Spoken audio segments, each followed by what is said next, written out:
Hello friends, welcome to my channel study vlogs with Shiven. आज है 23 मार्च 2022। आज हम लोग बात करेंगे 22 व 23 मार्च 2022 के मोस्ट इम्पॉर्टेंट क्वेश्चंस के बारे में। पूरी वीडियो ध्यान से देखिएगा। यदि वीडियो पसंद आए तो प्लीज़ वीडियो को लाइक, शेयर एंड सब्सक्राइब कर दीजिएगा और साथ ही साथ बेल आइकन को भी प्रेस कर दीजिएगा, जिससे कि आने वाली वीडियो की नोटिफिकेशन आपको मिलते रहें। चलिए शुरू करते हैं आज के क्वेश्चंस को। उससे पहले कल के क्वेश्चन को देख लेते हैं। कल का क्वेश्चन हमारा था कि भारत के किस राज्य में दुनिया की सबसे ऊंचाई पर स्थित ईवी चार्जिंग स्टेशन स्थापित किया गया है। तो इसका सही जवाब है हिमाचल प्रदेश। हिमाचल प्रदेश में दुनिया का सबसे ऊंचाई पर स्थित ईवी चार्जिंग स्टेशन स्थापित किया गया है। नेक्स्ट क्वेश्चन है, भारत में सबसे ज़्यादा मातृ मृत्यु दर वाला राज्य कौन सा है। तो यह पश्चिम बंगाल है। ओके, चलिए आज के क्वेश्चंस को देख लेते हैं। आज का हमारा पहला क्वेश्चन है कि 21 मार्च को देखिए 2 दिवस मनाए जाते हैं। कौन से 2 दिवस मनाए जाते हैं? तो अंतर्राष्ट्रीय वन दिवस और नस्ली भेदभाव के उन्मूलन के लिए दिवस। ये दोनों दिवस 21 मार्च को मनाए जाते हैं, यह याद रखिएगा आप लोग। ठीक है, अब देखिए दिवस की चर्चा हो रही है तो विगत दिनों में जितने भी हम लोगों ने दिवस पढ़ रखे हैं उनका हम लोग एक बार रिवीजन कर लेते हैं। 1 मार्च को क्या मनाया गया? 2 दिवस मनाया गया। 1 मार्च को भी विश्व नागरिक सुरक्षा दिवस, शून्य भेदभाव दिवस 1 मार्च को। 3 मार्च विश्व वन्यजीव दिवस। 8 मार्च अंतर्राष्ट्रीय महिला दिवस। थीम क्या रखी गई थी? Gender equality today for a sustainable tomorrow. 9 मार्च धूम्रपान निषेध दिवस। यह मार्च महीने के दूसरे बुधवार को पड़ता है। ठीक है। 10 मार्च विश्व किडनी दिवस मनाया गया, मार्च के दूसरे गुरुवार को पड़ता है। ओके, थर्सडे को।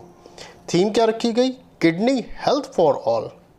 14 मार्च अंतर्राष्ट्रीय गणित दिवस है।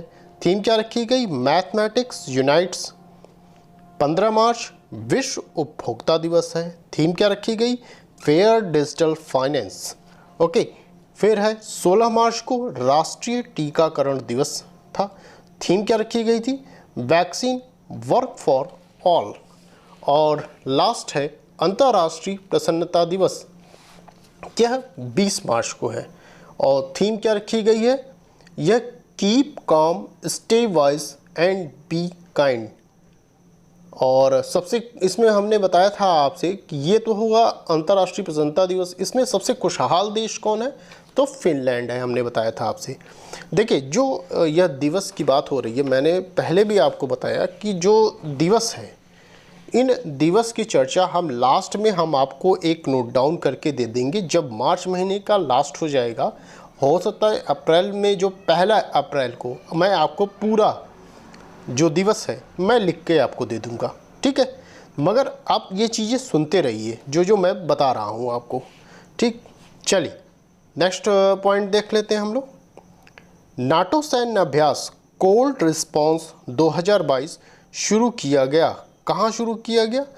तो यह नाटो सैन्य अभ्यास कोल्ड रिस्पॉन्स 2022 नॉर्वे में शुरू किया गया है।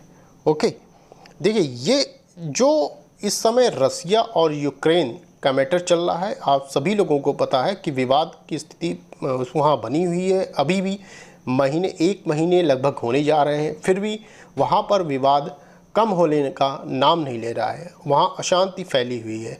कभी ये रूस बमबारी कर रहा है यूक्रेन की तरफ, तो कभी यूक्रेन रूस की तरफ कर रहा है। तो इन सब के बीच जब आपका कोई क्वेश्चन रूस या यूक्रेन से संबंधित आए या नाटो से संबंधित आए तो उस क्वेश्चन को ध्यान से पढ़िएगा, क्योंकि हाल फिलहाल में ये सब मैटर चल रहे हैं और जो विगत आपके आने वाले जो एग्ज़ाम होंगे उसमें इनसे संबंधित क्वेश्चन ज़रूर पूछे जाएंगे। ये ध्यान में रख के चलिएगा। तो ये आपका जो कोल्ड रिस्पॉन्स 2022 सैन्य अभ्यास है, ये इम्पॉर्टेंट हो जाता है, तो इसको ध्यान रखिएगा। यह नॉर्वे में हुआ है। ठीक है, अब चूंकि नाटो आया है तो नाटो का फुल फॉर्म हम लोग जान लेते हैं। नॉर्थ अटलांटिक ट्रीटी ऑर्गेनाइजेशन इसका फुल फॉर्म है। स्थापना कब हुई थी? तो 1949 को स्थापना हुई थी। मुख्यालय कहाँ है? ब्रुसेल्स बेल्जियम में है। सदस्य देश कितने हैं? 30 सदस्य देश हैं। अध्यक्ष कौन है? जेंस स्टोल्टेनबर्ग हैं। अब देखिए, चूंकि नाटो आया है, नाटो से संबंधित क्या मैटर है वो हम देख लेते हैं। नाटो इसमें बहुत ज़्यादा चर्चे में रहा है। कारण यह है कि रसिया ने यूक्रेन पर अटैक ही इसी की वजह से किया था, ठीक है, कि यूक्रेन नाटो में शामिल होना चाहता था, इसीलिए वो रसिया नहीं चाहता था कि वो यूक्रेन नाटो में शामिल हो। फिलहाल अब इस वर्तमान स्थिति में यह हाल है कि नाटो अब यूक्रेन को शामिल नहीं करना चाहता और अब यूक्रेन भी नाटो में शामिल नहीं होना चाहता, ठीक है। तो इस समय स्थिति यह रही है। और इस समय देखिए, इससे संबंधित एक पॉइंट और है कि नाटो देशों के बीच एक भूमध्य सागर में नेपच्यून स्ट्राइक नामक सैन्य अभ्यास हुआ था। देखिए, एक नाटो से संबंधित सैन्य अभ्यास ये हो गया आपका कोल्ड रिस्पांस हो गया। दूसरा सैन्य अभ्यास हम यहाँ बात कर रहे हैं, ये भी मोस्ट इम्पॉर्टेंट है कि नाटो देशों के बीच भूमध्य सागर में नेपच्यून स्ट्राइक नामक सैन्य अभ्यास हुआ था। ये ध्यान रहे, कहाँ हुआ था? भूमध्य सागर में। ओके, चलिए नेक्स्ट पॉइंट देखते हैं हम लोग। 19वीं एशियाई 100 यूपी बिलियर्ड्स चैंपियनशिप 2022 किसने जीती? तो 19वीं एशियाई 100 यूपी बिलियर्ड्स चैंपियनशिप 2022 ये पंकज आडवाणी ने जीता है। ओके, अच्छा, ये कितनी बार जीता है? तो उन्होंने यह खिताब 8वीं बार जीता है, ठीक है, 8 बार से ये जीतते चले आ रहे हैं। चलिए नेक्स्ट पॉइंट देखते हैं। वर्ल्ड हैप्पीनेस रिपोर्ट 2022 में भारत किस स्थान पे है?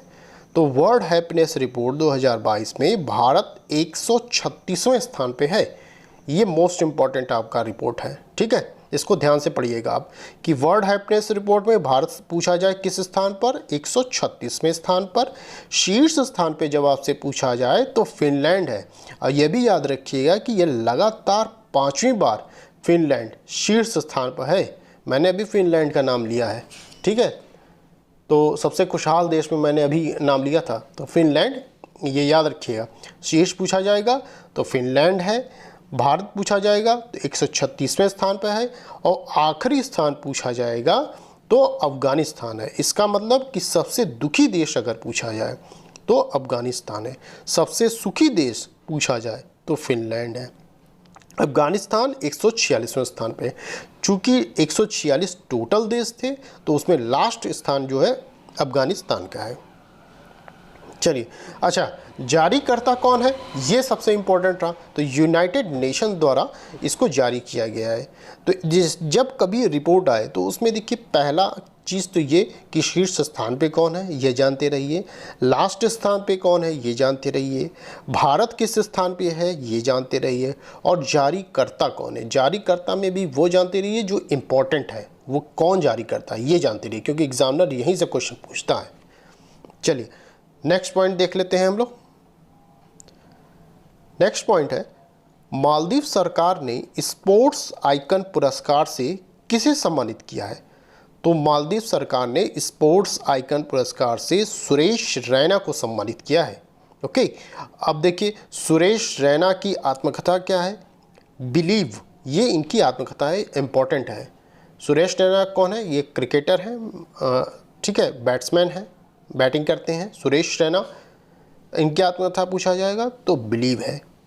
और 2 लोगों की और आत्मकथा है, ये भी इंपॉर्टेंट है, ये भी जानते रहिए। स्टार ग्रेजिंग आत्मकथा पूछा जाए तो ये रवि शास्त्री की है, और प्लेइंग इट माई वे आत्मकथा पूछा जाए तो ये सचिन तेंदुलकर की है। ओके, देखिए, पुरस्कार की बात हुई है तो और अन्य पुरस्कार हम लोगों ने जो पढ़ रखे हैं उनके विषय में थोड़ा सा जान लेते हैं। परम विशिष्ट सेवा मेडल और पद्मश्री सम्मान किसे मिला है? नीरज चोपड़ा को मिला है। ये सभी जो पुरस्कार मैं बताऊंगा आपको, ये मोस्ट इम्पॉर्टेंट है, इनको छोड़िएगा नहीं, ये ज़रूर याद रखिए। तो परम विशिष्ट सेवा मेडल और पद्मश्री सम्मान नीरज चोपड़ा को मिला है। नेताजी अवार्ड 2022 किसे मिला? शिंजो एबे को मिला है। हिलाल ए पाकिस्तान सम्मान किसको मिला? बिल गेट्स को मिला है।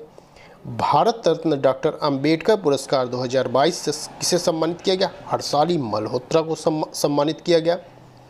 International association of working women award से किसे सम्मानित किया गया? सुष्मिता सेन को सम्मानित किया गया है। ठीक है, तो ये थे पुरस्कार सब। चलिए नेक्स्ट पॉइंट देखते हैं हम लोग। टीसीएस ने एमडी और सीईओ नियुक्त किया है। किसे नियुक्त किया है? तो टीसीएस ने एमडी और सीईओ राजेश गोपीनाथ को नियुक्त किया है। ठीक है, टीसीएस क्या है? टीसीएस का फुल फॉर्म देखते हैं, टाटा कंसल्टेंसी सर्विसेज इसका फुल फॉर्म है। Okay, TCS. चलिए नेक्स्ट पॉइंट देखते हैं हम लोग। F1 बहरीन ग्रांड प्रिक्स 2022 किसने जीता है? तो F1 Bahrain grand prix 2022 Charles Leclerc ने जीता है। ओके, ये फेरारी के ड्राइवर हैं, चार्ल्स लेक्लर। अच्छा, नोट करने वाली बात यह है कि दुनिया में सबसे ज़्यादा फार्मूला 1 रेस किसने जीती? अगर ये पूछा जाए तो दुनिया में सबसे ज़्यादा फार्मूला 1 रेस जीतने का रिकॉर्ड लुइस हैमिल्टन के नाम है, ये याद रखिएगा। इन्होंने 7 बार वर्ल्ड चैम्पियनशिप इन्होंने जीता है, लुइस हैमिल्टन ने जीता है। ओके, इन्हीं के बारे में एक और पॉइंट है, इनको ब्रिटेन के द्वारा नाइटहुड की उपाधि दी गई है। ओके, चलिए नेक्स्ट पॉइंट देखते हैं हम लोग। ड्रोन आधारित खनिज अन्वेषण के लिए एनएमडीसी ने किसके साथ समझौता किया? तो ड्रोन आधारित खनिज अन्वेषण के लिए एनएमडीसी ने आईआईटी खड़गपुर के साथ समझौता किया है। ओके, एनएमडीसी क्या है? देश की सबसे बड़ी लौह अयस्क उत्पादक कंपनी है एनएमडीसी। एनएमडीसी का फुल फॉर्म क्या होता है ये भी जानते रहें। National mining and development corporation, Hindi में अगर बात की जाए क्या कहेंगे इसको? तो राष्ट्रीय खनन और विकास निगम। चलिए नेक्स्ट पॉइंट देखते हैं हम लोग। एशियाई क्रिकेट परिषद के अध्यक्ष जय शाह का कार्यकाल कितने वर्ष के लिए बढ़ाया गया? तो एशियाई क्रिकेट परिषद के अध्यक्ष जय शाह का कार्यकाल 1 साल के लिए बढ़ा दिया गया है। ठीक, चलिए नेक्स्ट पॉइंट देखते हैं।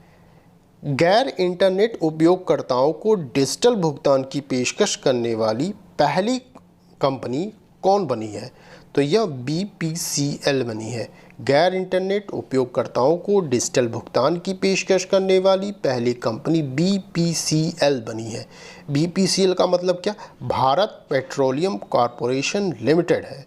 यह एक महारत्न कंपनी है, ये भी जानते रहिए। ठीक है, चलिए नेक्स्ट पॉइंट देखते हैं। नीवा कार्यक्रम को लागू करने वाला पहला राज्य कौन बना? ये मोस्ट इम्पॉर्टेंट आपका क्वेश्चन है, ध्यान से पढ़िएगा इसको। नीवा कार्यक्रम को लागू करने वाला पहला राज्य कौन बना? यह नागालैंड बना है। ओके, देखिए नीवा है तो नीवा का फुल फॉर्म क्या होता है? नेशनल ई विधान एप्लीकेशन। यह एक यूनिकोड बेस्ड सॉफ्टवेयर है जो विधानसभा की बैठक और सुनवाई को ध्यान में रखकर बनाया गया है। ठीक है, देखिए नागालैंड पूरी तरह से पेपरलेस बनने के लिए राष्ट्रीय ई विधान एप्लीकेशन लागू करने वाली देश की पहली विधानसभा बन गई है। ठीक है, ध्यान रखिएगा कि नागालैंड पूरी तरह से पेपरलेस बनने के लिए राष्ट्रीय ई विधान एप्लीकेशन लागू करने वाली देश की पहली विधानसभा बन गई। ठीक है, अब इसी से संबंधित कुछ और मैटर हैं, उनको देख लेते हैं। ई कैबिनेट वाला पहला राज्य पूछा जाए आपसे तो हिमाचल प्रदेश है। ओके, और सबसे पहले डिजिटल बजट किसने पेश किया था? तो यह उत्तर प्रदेश द्वारा डिजिटल बजट पेश किया गया था। अब चूंकि नागालैंड आया है तो नागालैंड के विषय में थोड़ा सा जान लेते हैं। नागालैंड की राजधानी कोहिमा होती है। राज्यपाल कौन है? जगदीश मुखी हैं। मुख्य न्यायाधीश कौन है? सुधांशु धुलिया हैं। मुख्यमंत्री कौन है? नेफ्यू रियो हैं। चर्चित स्थल की बात की जाए तो कोहिमा और जुकू घाटी यहाँ के चर्चित स्थल हैं। चलिए next point and last point देखते हैं हम लोग कि भारत और जापान के बीच स्वच्छ ऊर्जा साझेदारी शुरू की गई। किन देशों के मध्य? भारत और जापान के मध्य स्वच्छ ऊर्जा साझेदारी शुरू की गई है। ओके, अच्छा, भारत और जापान का नाम आया है। भारत के पीएम हैं मिस्टर नरेंद्र मोदी जी और जापान के पीएम कौन? फूमियो किशिदा के मध्य हुआ है। ठीक है, यह साझेदारी हुई है, दोनों पीएम के मध्य हुई है। अब चूंकि जापान आया है तो जापान को थोड़ा इसके विषय में हम लोग जान लेते हैं। जापान की राजधानी क्या है? टोक्यो है। प्रधानमंत्री हमने बताया फूमियो किशिदा हैं। मुद्रा की बात की जाए तो यहाँ की मुद्रा येन है। संसद का क्या नाम है? डायट नाम है। इस जापान को ही उगते सूरज का देश कहते हैं। ओके, तो बस ये थे आज के top 12 most important current affairs. I hope आपको वीडियो पसंद आई होगी। यदि वीडियो पसंद आई हो तो प्लीज़ वीडियो को लाइक, शेयर एंड सब्सक्राइब कर दीजिएगा और साथ ही साथ बेल आइकन को भी प्रेस कर दीजिएगा, जिससे कि आने वाले वीडियो के नोटिफिकेशन आप तक पहुंचते रहें।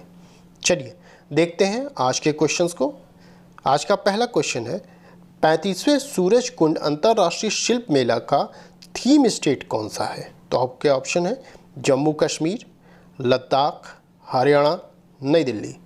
सेकंड क्वेश्चन है, Deloitte global powers of retailing 2022 में अमेज़न किस स्थान पर है? आपके ऑप्शन है पहले, दूसरे, तीसरे, चौथे नंबर पर। तो इन क्वेश्चंस के जवाब आप कमेंट के माध्यम से मुझे बताइएगा कि कौन सा ऑप्शन इसमें सही है। ओके, तो बस आज के लिए इतना ही। और अच्छा, चलते चलते मैं एक चीज़ और बता दूं कि आप जो लॉ वाले सुनते चलें कि अगर एविडेंस की जो मेरी नई क्लास है वो पढ़ गई है। भी एक वीडियो मैंने डाल दिया है एविडेंस का, रेजिस्टे सेक्शन 6 मैंने डाल दिया है। जिन विद्यार्थियों ने अगर नहीं देखा है उसको तो प्लीज़ हमारे प्लेलिस्ट में जाइए, वहाँ आपको एविडेंस की नई वीडियो आपको मिल जाएगी, सेक्शन 6 रेजिस्टे। ओके, तो बस आज के लिए इतना ही। फिर मिलते हैं नेक्स्ट वीडियो में।